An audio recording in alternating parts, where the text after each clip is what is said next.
Okay, good afternoon and welcome to the Virtual Graphic Novel Club. My name is Erica. And I'm rolling. And we will be discussing DC's Gotham City Sirens today in honor of Women's History Month because it's still Women's History Month. This is our third group this month. Well, Yeah. we did A-Force. We did A-Force. We're doing this one, and we did Female Furies. Female Fury. So yeah, that's the third one. Yeah, we've discovered all groups this month. So yes, look at us. But this is DC's product, and we will get into the history now. So, introduced in 2009 as a new series for the Batman Reborn storyline for DC, writers Scott Lobdell and Paul Dini brought together three of Gotham's most powerful female villains who were tired of playing by other people's rules. This team was made up of Harley Quinn, Catwoman, and Poison Ivy. The series, unfortunately, only ran from 2009 to 2011. It ended when DC introduced the New 52 storyline after the earth-shattering events of the 52 series that pretty much redid all of the DC universe. So it ran from 2009 to 2011, but in that product of time, around 2010 for a year, DC had a whole series called 52. And it was 52 weeks of them just destroying the entire DC universe. And then in 2011, Rebirth, everything was called Rebirth. Rebirth Batman, Rebirth Flash, Rebirth Superman. They redid people's storylines. So this series ended when that happened. But we're gonna get into Gotham City, their time. Each of these women were criminals, are criminals, in your day say. Okay, but they have their own forms of justice. So Poison Ivy wants to save the environment, but she has no qualms about ending human life for that. Harley Quinn has a soft spot for women and children in trouble, but she loves a good criminal enterprise too. At the end of the day, she is who she is. Catwoman doesn't like to see people hurt, but she also has she likes finer things. She likes the glittery stuff. And so she steals for her own amusement. Catwoman, basically the beginning of this story is Catwoman is hurt after the events in Batman's Hush series. That series we're going to talk about a little bit today because without Hush series, you wouldn't have Gotham City Sirens. Hush kidnapped Selena and ripped her heart out to get back at Bruce. And she is taking a break from Batman and she's taking a break from vigilante work. She encounters a new villain in Gotham called Bone Blaster during this time, who's trying to make a name for himself by killing vigilantes and villains. And she happens to run into him and he almost kills Selena because remember, she just had her heart ripped out. So she's kind of on the mend and not at 100%. So she ends up running into an apartment that happened to have none other than Poison Ivy in this apartment. It is not Poison Ivy's apartment, it's Riddler's apartment.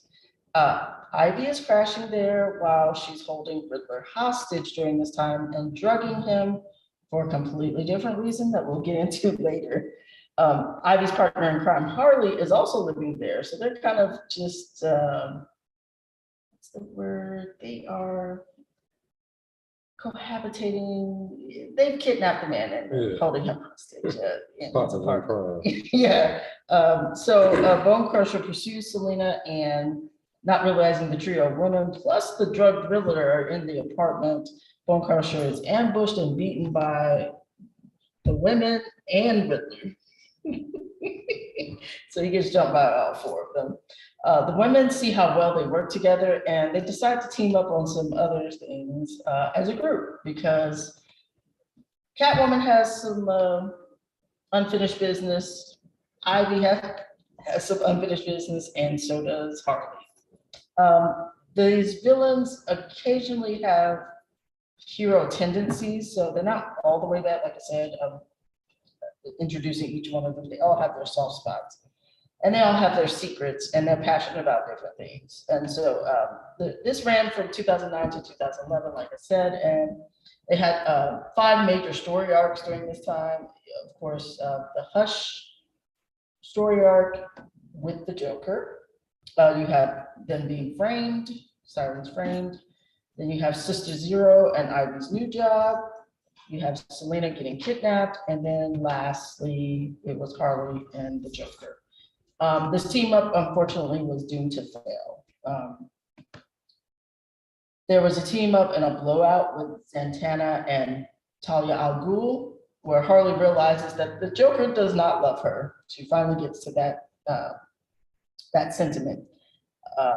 Not only had Ivy been telling her this, but she's just listening to Selena also. She realizes this after talking to Selena about the way Batman cares for her. Well, I mean, he does love her, so he does love her. Harley knocks out her 2 teammates in the end and decides to go into Arkham to kill Joker. Selena and Ivy wake up and figure out where Harley is and where she went and follow her to save her. Harley sneaks into Arkham using her wits. When she finally reaches the cell, which the Joker is located, she hesitates on shooting him and reminiscing about the good times, because we all know how the Joker loves to reminisce with her and remind her how much she loves him. And she decides to embrace him, and they reconcile their relationship. Oh my gosh. But meanwhile, Selena and Ivy are watching nearby at Arkham and waiting to make their move to save Harley. Selena hears an attack at Devil Square, which is due to Azrael. That is a whole nother storyline dealing with Batman. Batman is fighting Azrael. And she leaves the team to deal with and she leaves Ivy to deal with that situation. So Ivy's like, hey girl, we were here fighting and you just left us. But that's when they find out that she's basically choosing Batman over them yet again. And so, spoiler alert, if you don't want to hear that part, just fast forward through this part. But Batman asked Selena to all along keep an eye on the group. So basically, when he found out these guys were teaming up, he was like, Selena, make sure they don't go too far. You mean, you know, you and I have an understanding. And so she was the eyes and ears of Batman the entire time. And Harley and Ivy are betrayed by this. And so when they find out, it fractures their friendship, and then basically the group disbands during this time. And they all go on to do different things, because right after this 52 series is going on. And in that series, Batman is presumed to be dead after that series goes through. So, you know, he disappears. All right, so now we're going to get into the team that is the Gotham City Sirens. And first up, we have Catwoman, Selena Kyle. Her first appearance was Batman #1, The Legend of the Batman, Who He Is and How He Came to Be, The Joker, 1940. There have been many versions of Catwoman's origin over the years, but details of her possible storyline suggested that Selena Kyle was born to Brian and Maria Kyle in the slums of Gotham City. Her mother was not a fan of her own children and preferred her cats to her children. Her father was an abusive and drunken man who would always fight with their mother. Selena took gym lessons not just as an extracurricular activity in her spare time, but to sometimes avoid domestic violence at home. Selena's mother, Maria, committed suicide by cutting her wrist with a razor blade. Selena's father hated Selena because she looked like her mother. Eventually, he drank too much and succumbed to alcohol poisoning. After her father's death, Selena packed her bag and ran away from home. Her sister Maggie was taken to an orphanage. Selena became a skilled homeless thief during her time on the streets of Gotham. This would come to an end when she was caught and sent to an orphanage also. She would then be taken to a juvenile hall facility due to her behavior. She was sent back to the orphanage, but discovered they were embezzling money meant for the well-being of the children. Selena was caught and almost murdered because they put her in a bag and dropped her into the Gotham River. She survived and turned her proof into the authorities. This does not make her life any better in the slums of Gotham. As Selena grew older, she became a prostitute, but she was quietly a cat burglar by night, stealing pieces of jewelry and diamonds from museums and rich people's homes. Selena is trained by a martial arts academy in Gotham and first meets an injured Batman while in Gotham Park. Batman became her omen, and Selena decided to become a costume character as well. Using all of her savings, she bought a cat costume and resumed her stealing profession, using her brand new costume and ability. As she was attempting a robbery at a local store, she was stopped by a group of security guards, and one of them called her Catwoman. Selena loved the name, and thus the Catwoman persona was born. And that's Selena Kyle, the Catwoman. All right, and next on our list, we are going to talk about Poison Ivy, who is also known as Dr. Pamela Isley. Her first appearance was in Batman number 181 in June of 1966. She's not really a villain in today's DC universe, but more like an eco-terrorist. Dr. Pamela Isley was born in the state of Washington to a wealthy family. Isley attended college in Seattle, where she studied botany. She fell in love with Mark Legrand, one of her teachers, and started a relationship with him. Eventually, Pamela stole some special herbs from a local museum to help Legrand with some experiments, but he betrayed her and poisoned her using the same herbs that she had stolen for him. Pamela survived the poisoning, and as a result, she became invulnerable to all poisons. But this is her origin story in 1966, but as we all know, nothing is final in comics. And I did want to mention on a special note that post-crisis, after Crisis on Infinite Earths happened, post-crisis around 1986, they changed Pamela's story just a tad bit. And she is now in college. She went to college just like she did before, and she specialized in botany and toxicology, and was a very promising but naive student at that time. And her professor, who we've mentioned on this Virtual Graphic Novel Club many times, is Dr. Jason Woodrow, who we know from Swamp Thing. He is Swamp Thing's nemesis, who is the Floronic Man, am I correct? Yeah. So he, later known as the Floronic Man, seduced her and hoping to persuade her into becoming a human test subject for his experiments. These experiments, according to Isley, were torturous, and twice she was nearly killed and ended up in the hospital for 6 months. Woodrow fled from authorities during this time, while Isley was left with a changed physiology. The toxins in her bloodstream made her touch deadly, and she was also still immune to all poisons, viruses, bacteria, and fungi. She also gained the ability to produce pheromones, which she could use to seduce men into doing her bidding. So this is where that poison ivy came from that we are familiar with today. Pamela adopted the alias Poison Ivy and appeared in public for the first time in Gotham City in order to challenge the most renowned female criminals for the title of public enemy #1. She managed to outmatch them, but she was confronted by Batman and Robin, and she almost escaped from them using her charms. But Batman recovered just in time to capture her and place her in prison. Today, because again, but we're talking about post-crisis Isley today as we talk about the Gotham City Sirens, because the New 52 has not happened yet, and neither has Rebirth happened yet. So what you know about Pamela today has changed just a tad bit, but her backstory really didn't change that much. All right, so next up, we have the crazy Harley Quinn. Is she? Dr. I'd say a slight tad bit. Dr. Harleen Quinzel. Her first appearance was Batman Harley Quinn, October 1999. Harleen Quinzel was a gifted student with a high IQ who got a scholarship to Gotham University in gymnastics to study psychology under Dr. Odin Marcus. To get into the graduate program, she had Dr. Marcus meet with her in her dorm room, where she outlined what she believed would be a good graduate thesis. There are only 2 circumstances under which a person disregards the rules of society: when they commit a crime, or when they are in love.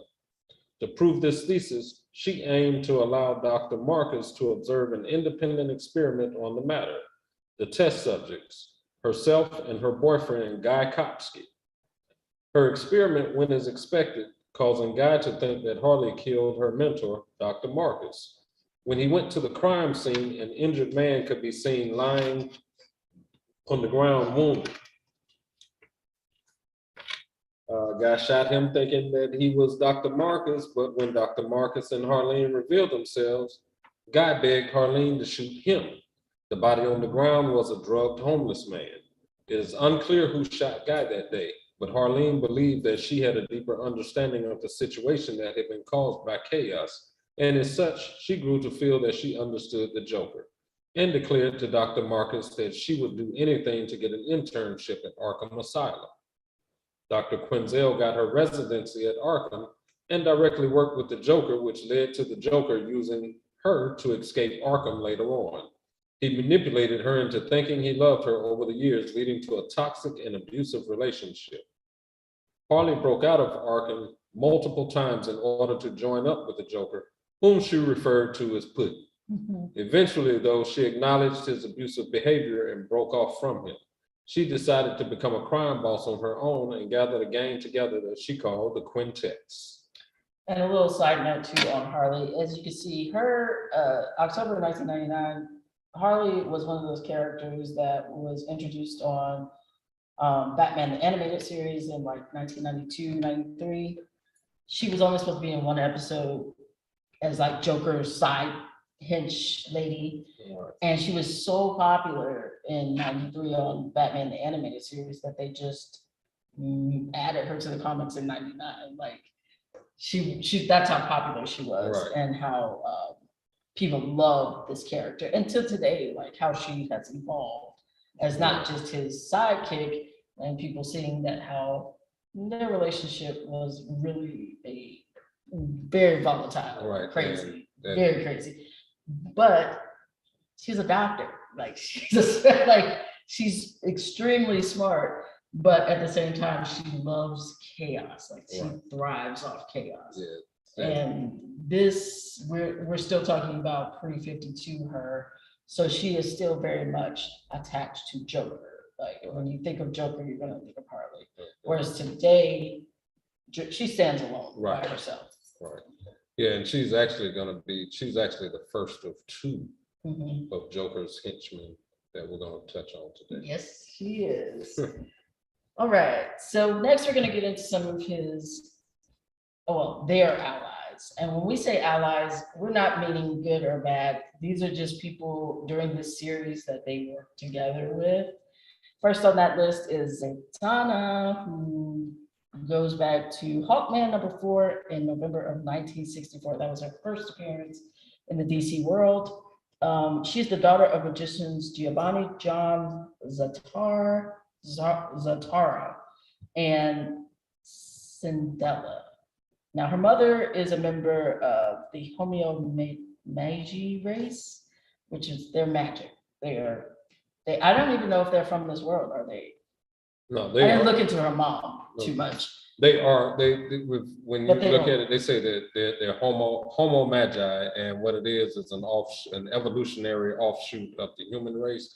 Sort of like in Marvel, how they got their she lives on Earth. Yeah, she lives on Earth, and she is basically just amped up human. Okay. With magical energies, basically. All right. So she lost her father at a young age to the dark arts when he disappeared from Earth completely, and this is true. Zatanna's mother seemingly died in childbirth, but eventually she learned that she faked her death to return to her people. Eventually, Zatanna located her father in the world of Karma, where she traveled alongside magical duplicates of heroes she met in her journeys, and finally reunited with her father, who was forced to stay away from her due to a spell that was cast by the evil sorceress Allura. Zatanna is a direct descendant of the artist and magician. He was a magician, I didn't know. Well, no, he wasn't really a magician, but yeah. Leonardo da Vinci in the DC world, he is. and is related to Nostradamus, Alessandro Cagliostro, and noted alchemist Nicholas Flamel and Evan Falconelli, and Lord Arion of Atlantean. Okay, she's part Atlantean too. And her cousin is Zachariah Zatara, who is also a magician, and I think he is from one of the other Earths. Like he's not on her. But he exists, and that's her cousin. So for a while, Zatanna continued her career as a stage magician, and she also assisted people in need with her powers. So I don't think she ever got her own series until later, like much later, because she was a member of the Justice League, but she was also helped some of the members of the Justice Society, like Hawkman, because she first appears with Hawkman. She assisted Justice League on a number of cases before being elected to full membership. When she was recruited, she changed her regular stage outfit to a combat costume. I guess that's it here on the screen.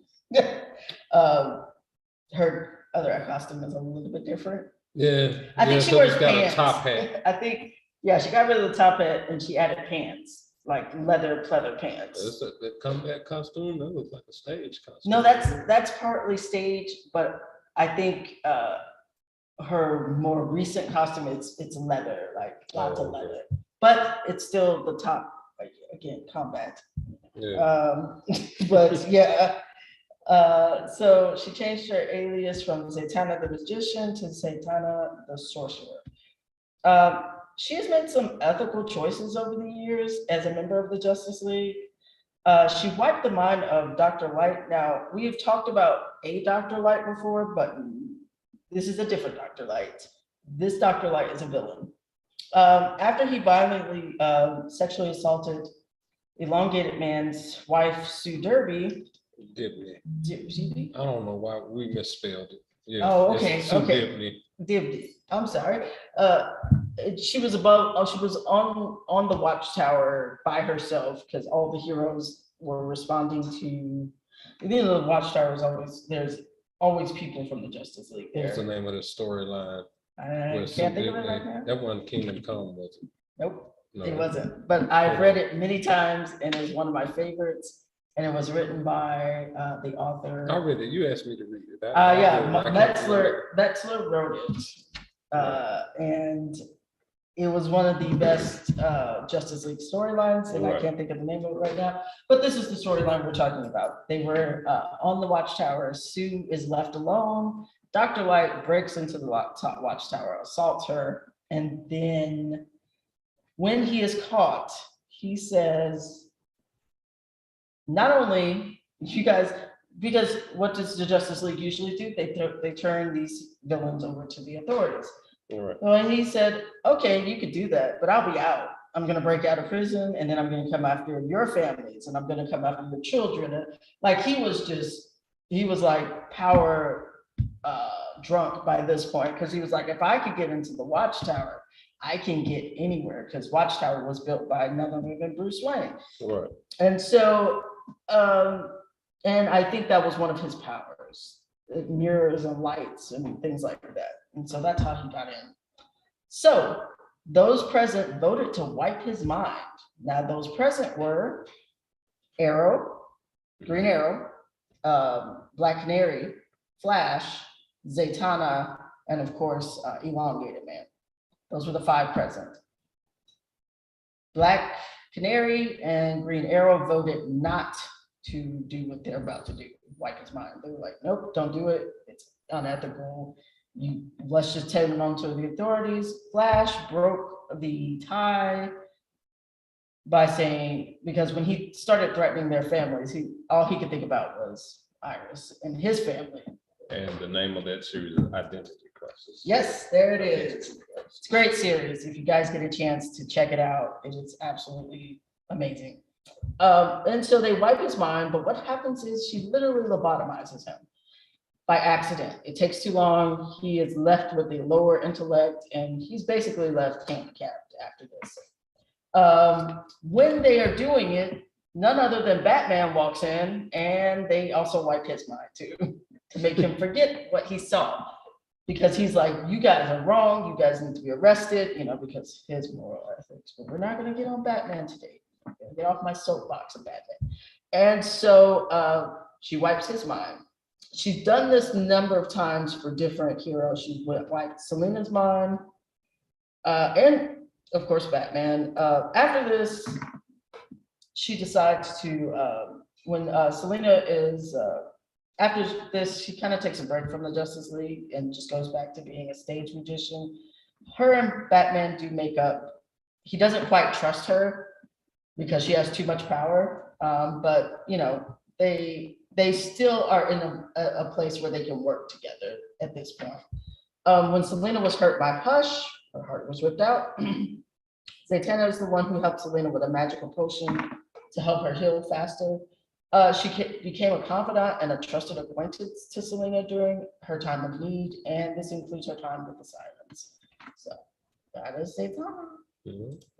And next up, we have Edward Nygma, or the Riddler. I guess if anyone's seen the new Batman, he is the Yeah, new Batman. pretty much. He is the bad guy. So in his first appearance, Now now this is not is- the original Riddler. Yes. This is a redo or Post-crisis. Yeah, post-crisis Riddler. So this Riddler's first appearance would have been Batman number 415, January 1988.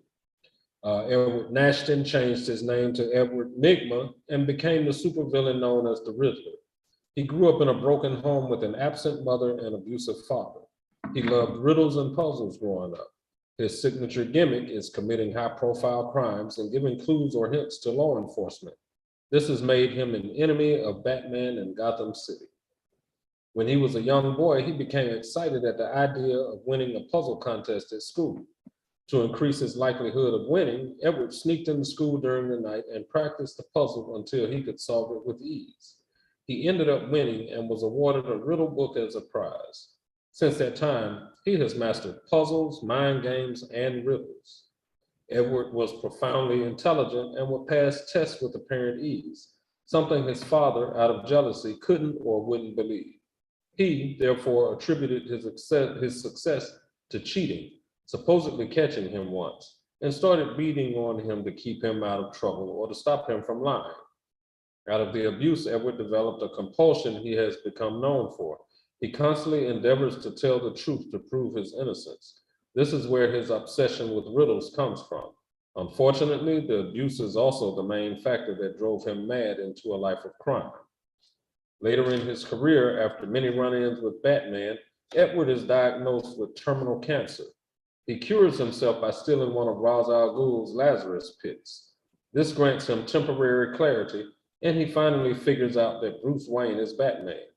He tries to sell this cure to a rich doctor named Thomas Elliot, whose parents also died of cancer.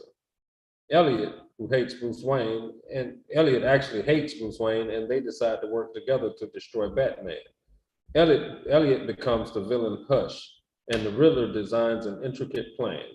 This involves enlisting or manipulating Catwoman, Clayface, Harley Quinn, Huntress, Jason Todd, the Joker, Killer Croc, Poison Ivy, Scarecrow, and Superman.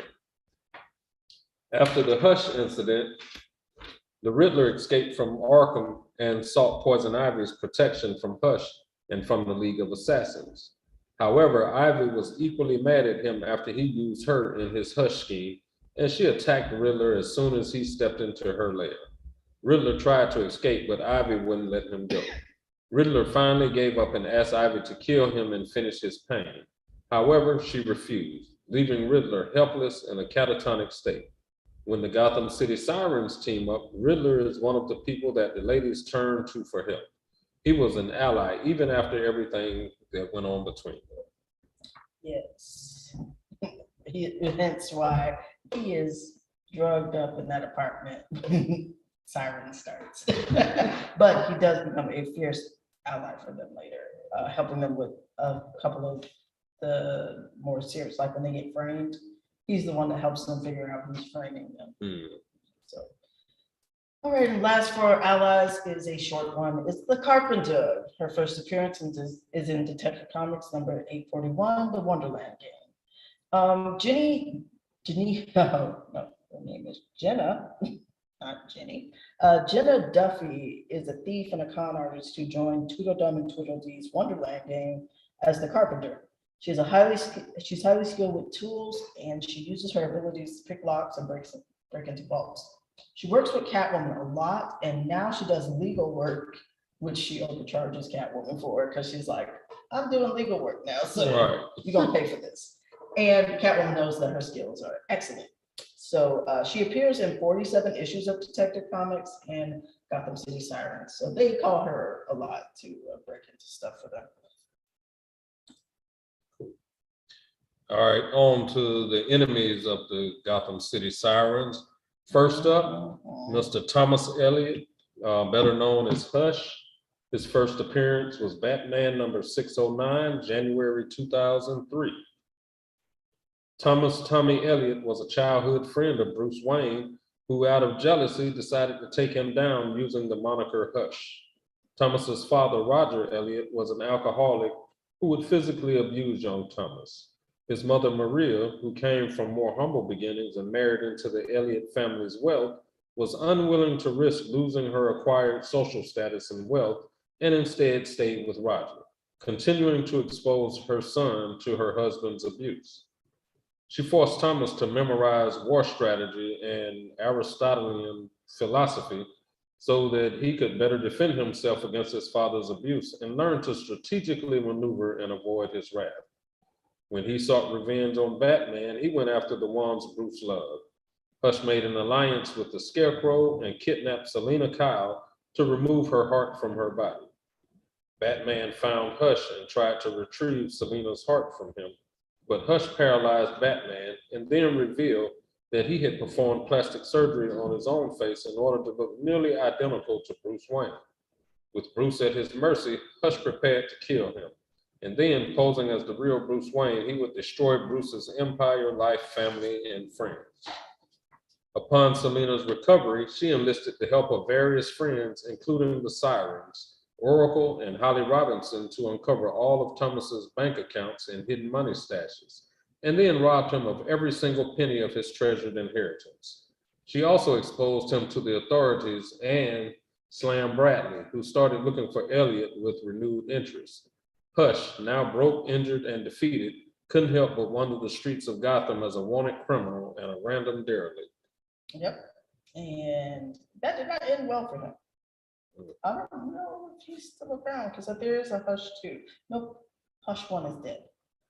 Hush 2 is a different person. It's a different person. Yeah, but it was one of the best graphic novel series. I think it won a few awards when it came out, because it was so methodical, and I think they did a movie on it. I thought they changed it. Yeah, it is an animated movie.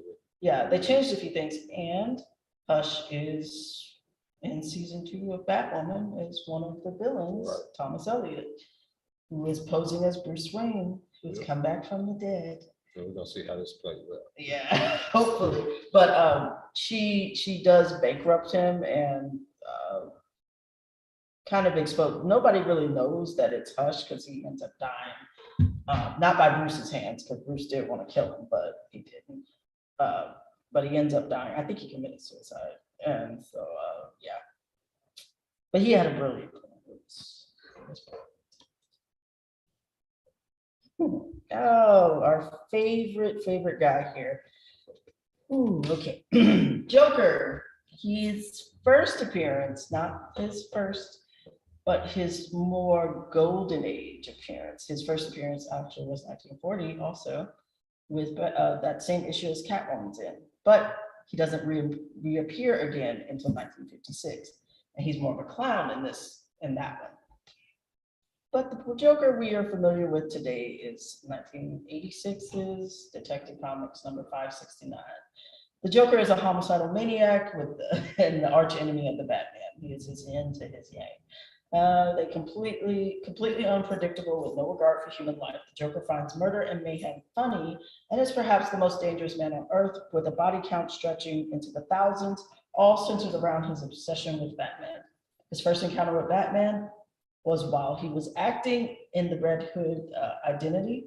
There's a Red Hood gang, and along with the gang, other thugs that were committing robberies near the Ace chemical processing plant. During the robbery, he either tripped into the vat of chemicals or was accidentally pushed by Batman. Who knows? No, most versions end up with him following into the chemicals that bleach his skin, make his hair green, give him that maniacal red smile he has.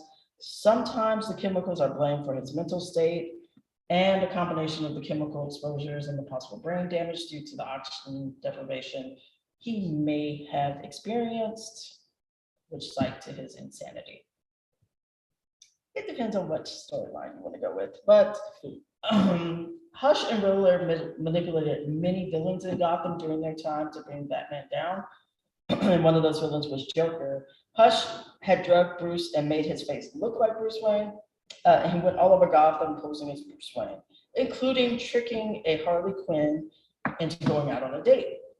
She goes out with Bruce and it's captured on TV, and the Joker gets furious that, quote unquote, his girl is out on the dates with Bruce Wayne. So he sends his minions after Harley. They attack Harley and try to kill her. That's love for you guys. Look at that love. That is not love, but and is out while she's out, and inadvertently preventing Hush from carrying out his plan. Ivy and Catwoman arrive to help, but in the retreat, as they fight gets too dangerous for them and the bystanders, Hush has an opportunity to shoot one of the sirens, which somewhat convincingly passes it off as self-defense, but instead he shoots down the blimp and takes the glory for capturing Joker's minions. So he actually ends up capturing his minions, keeping those minions that will come back later in the storyline. Elliot Hush also made Bruce think that he was one of Joker's latest victims, so he stages his own death. Batman went after Joker, almost killing him during this time, and Commissioner Gordon had to stop him. When Joker finds out about Hush's deception, he goes mad. He causes chaos in Gotham, and he goes on a shooting spree, murdering the mayor of Gotham, Mayor Dickerson, and the superintendent of Gotham in order to force the inhabitants of Gotham City to stay inside during the Christmas holiday. He then turned himself into Gotham's major crimes unit before revealing that he had planted bombs throughout the city as Christmas presents for Batman. This caused the MCU to rush to save countless Christmas shoppers from death. That's the major crimes unit, by the way, who is led by a Maggie Sawyer at that time. The Joker began his shooting spree within the major crimes unit, where he killed several detectives, and then he was shot multiple times by Maggie Sawyer. As his bomb went off, leveling a now evacuated toy store, Joker recovered from his wounds in a hospital, laughing at the carnage that he caused. His connection to the sirens, Harley, did not help the group stay together. Also, this is the storyline where she goes back to Arkham at the end and confronts him. She was going to kill him after he's been locked up. Again, now he's gone on a carnage and killed a whole lot of folks, yet he gets to sit in Arkham, which we know is not a secure facility. Right. Take him to Superman's, Fortress of Solitude. They're supposed to off him. Yeah. But this is the only, like I said, he has thousands of victims. He just kills on a whim, and we keep locking him in an insecure. It's not secure. So, and she returns to him thinking she could not live without him yet again. Ivy continued to be her friend and tried to help Harley see that she's brilliant and capable of our own, and it was Joker who needed her. Harley left the sirens to break Joker out again, but she was stopped due to Selena telling Batman. So that's when it's all revealed that Selena's been in Batman's ears the entire time. And yeah. All right, next up we have the infamous Dr. Asop. His first appearance was Detective Comics number 846, September of 2008. Now, Dr. Asop is a crime lord in Gotham City who fights Batman and uses the moral lessons found in Aesop's fables as his themes. Hush seemingly murdered him by shooting him in the chest, vowing that no other villain would be allowed to harm Batman while he lived. Although Dr. Asop did not die and became a protagonist of the Sirens during their reign together. So that's Dr. Asop. And he was only, after that, he was no more. You're right. Next on our list is Gaggy. Okay. His first appearance was in Batman number 186 in November of 1966. Gagsworthy, that's a mouthful, Right. Was Joker's first sidekick. His small stature is due to dwarfism, and he was originally the star of Haley's Circus due to his comedic tightrope act and his ability to shatter glass with his voice. However, he was replaced by the Flying Garrisons. Whose name is that? The Graysons. Graysons, I'm sorry, not Garrisons, Graysons, the Flying Garrisons. And that is none other than Robin's family. Yeah. Robin and his family. Because C.C. Haley, the owner of the circus, thought the show should be more family friendly. He was then put to work as a clown, but he resented this. So he would pull cruel pranks on other clowns. Joker noticed this and found his act hilarious. Later confronting him in his dressing room, Joker was pleasantly surprised that Gaggy was unafraid of him and hired him as a court jester. He and Joker would work as a team, robbing banks and pulling off pranks and having a good time. Gaggy and Joker went up against Batman and Robin on multiple occasions, with Gaggy having a special disdain for Robin in particular. Gaggy was eventually locked away in prison for a long period of time, and when he was released, he found out that, heartbroken, he had been replaced as Joker's sidekick by none other than Harley. And from that point on, he vowed to kill her. So when Hush is manipulating all the villains in Gotham, one of those villains is Joker. In a series of events of Hush impersonating Bruce and trying to use Harley, Hush acquires some of Joker's minions in the process. The Sirens then begin to be attacked by Joker's minions in a series of unfortunate events, directed mostly at Harley. Ivy and Selena believe it's the Joker, who is still upset about Harley being seen with Bruce Wayne. The Sirens are lured to a warehouse by who they think is Joker. After entering, they meet someone who attacks them and appears to be the Joker. Harley tries to warn them that it's not, in fact, Mr. J, but she is stopped by Ivy, who believes she has switched to the Joker's side again. The girls are almost defeated, and the man is about to kill Quinn, but Harley insults him, and so he'll finish her off more elaborately than explaining why. Harley is just trying to buy time, though.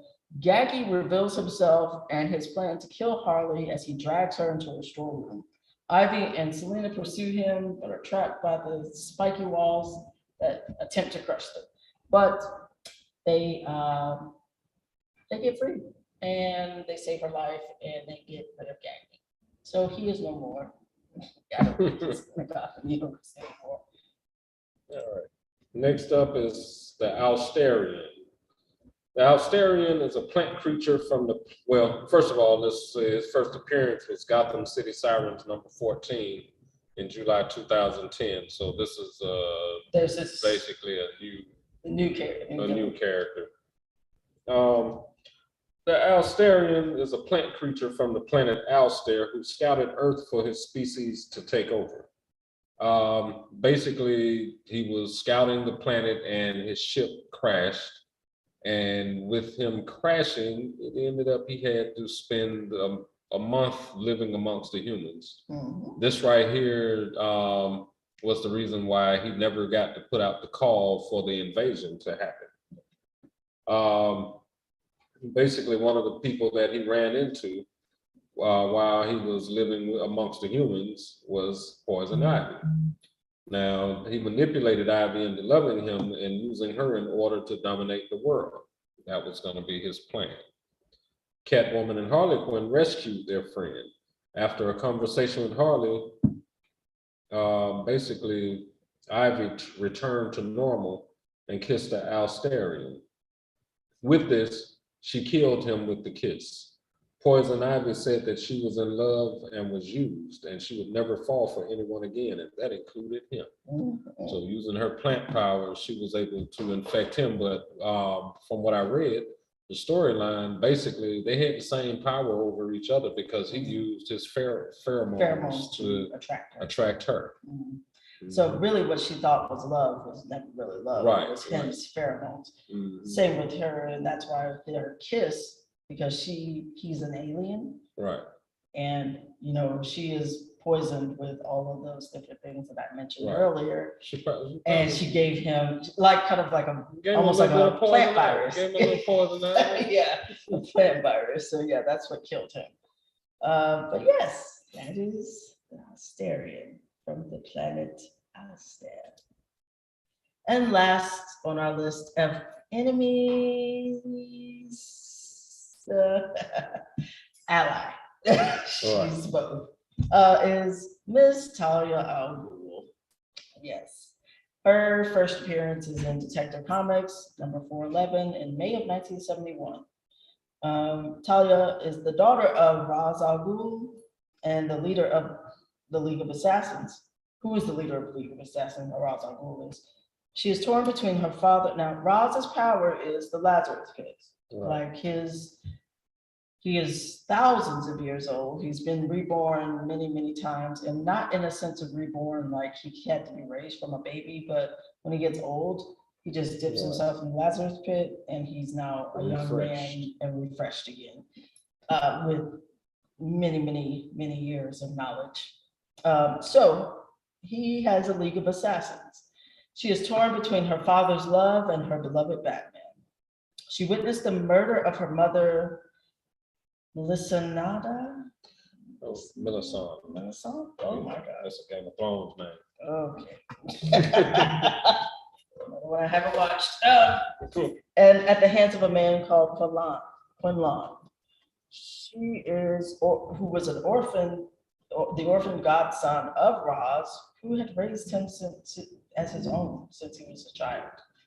Talia was raised by Ra's after her mother died, and she traveled the world with him, learning from his intellect and skills. She excelled in managing his criminal and legitimate operations. He does have legitimate operations. And she was eventually appointed his primary heir. Now, she has a sister, Nessa, but that didn't go well. I think she killed Nessa. Nessa's dead now, though, in the DC universe. So she has no heirs, she has nobody vying for his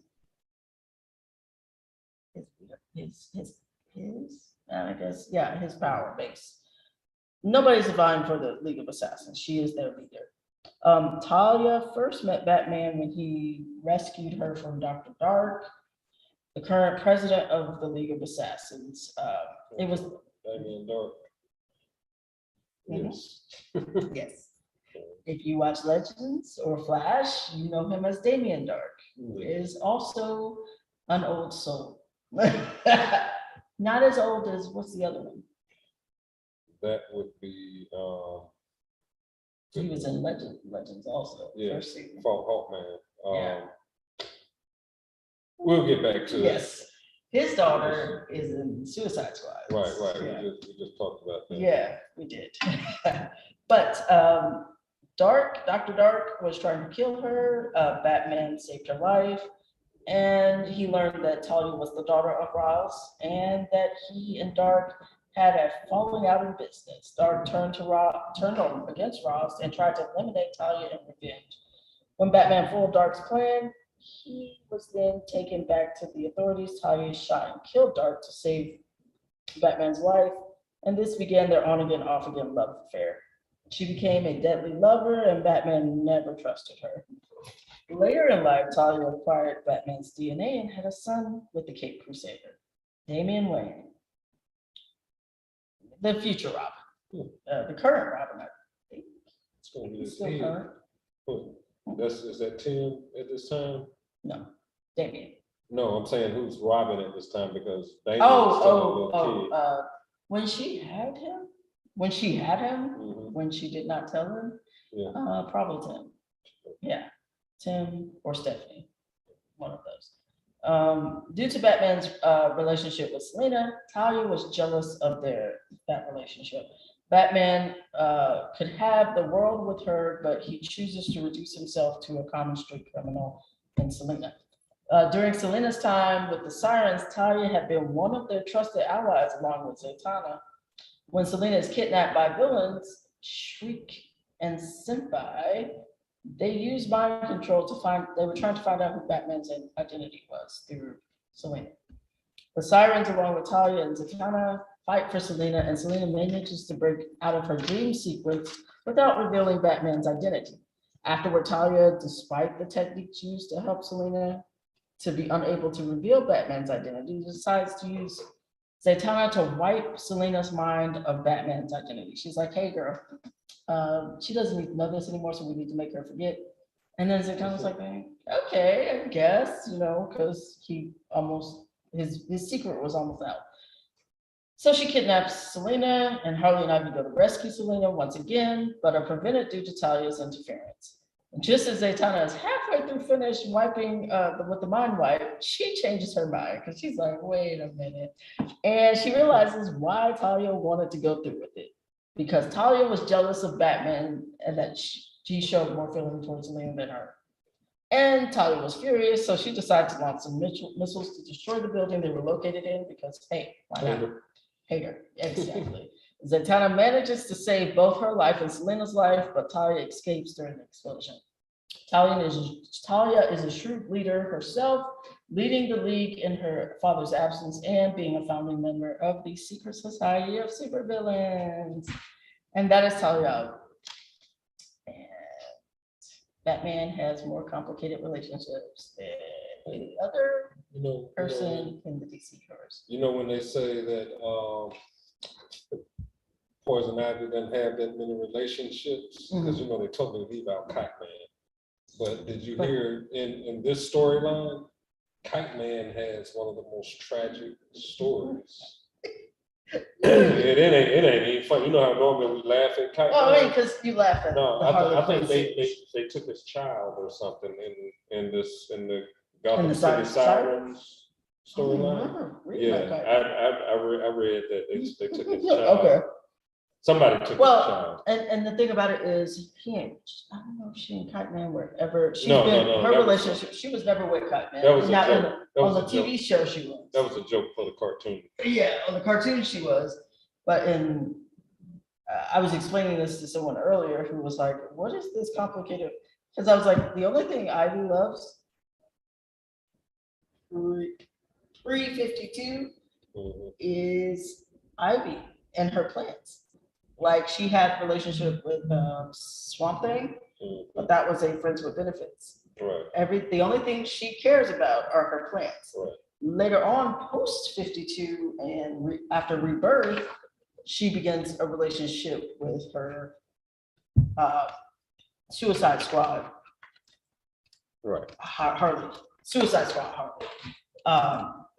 And Harley is pretty much the only person who can literally be like, to the ends of this earth, she will go for her. But other than that, like she almost gave up her eco-terrorism for Harley. Right. That's how much she loves Harley. But they're on it off again because, it wouldn't be DC if it wasn't. I was trying to see if I could find this, the storyline that I read that they were all involved in. Yeah, because I listed all the major storylines. It seemed like it was a secondary storyline because how I came across it was I wasn't reading anything about the Sirens and I wasn't reading anything about Kite Man. Okay. I was reading about Batman? Maybe Hush. Okay. Now, maybe it Hush. could have been in the Hush storyline because Hush, remember, he involved every right, and that's what I'm saying. I think he did something to Kite Man that would have been totally opposite of how we see Kite Man. I like the Kite Man in You the like the Kite cartoon. Man? Yeah, Yeah. the comic. The Kite regular Kite Man, he's boring. Man. The regular comic Kite Man, he's boring. But I think he gets I it. think you're right about that storyline in Hush, Mhm. because the Kite Man we meet in Hush is like defeated. Like Right. he's like, I'm just a normal guy out here trying to make a living. Like I'm no longer Kite Man. Like I'm not a villain anymore. Yet I've been dragged into this. But yes, that is Talia al Ghul, and that is Gotham City Sirens, guys. These are some of, if you want to do your own research, this is some of the articles and information and websites where we got stuff from. I suggest it only, I think it was only 47 issues. Yeah. So it's got a volume 1 and a volume 2 in graphic novel form. If you ever want to read it and check it out, easy read. And if you want to do that for digitally, you could do that through Comics Plus. You borrow and read thousands of digital comics, graphic novels, mangas, and from the Clayton County Library System with Comics Plus. There's no holes or waiting. Plus, you also get offline access to your tablet on your tablet, computer, and smartphone. So sign up today with your Clayton County Library card. And Roland has something to add. Oh, no, I'm good. Okay. Thought you found the Kite Man. But if you join us in 2 weeks, we are moving on to Marvel. Our next character we're going to explore is Thor, the mighty Thor. And as you notice, there's 2 Thors there because Jane, what's her name? She's going to be the star of the new one. Yes, she is. She's Jane the star. Foster. Jane Foster. Dr. Jane Foster is the new Thor. And we're going to talk about of course, original Thor himself. We'll go all the way back to the 60s, guys. All right. So see you guys April 12th at 4 o'clock. Check us out on YouTube.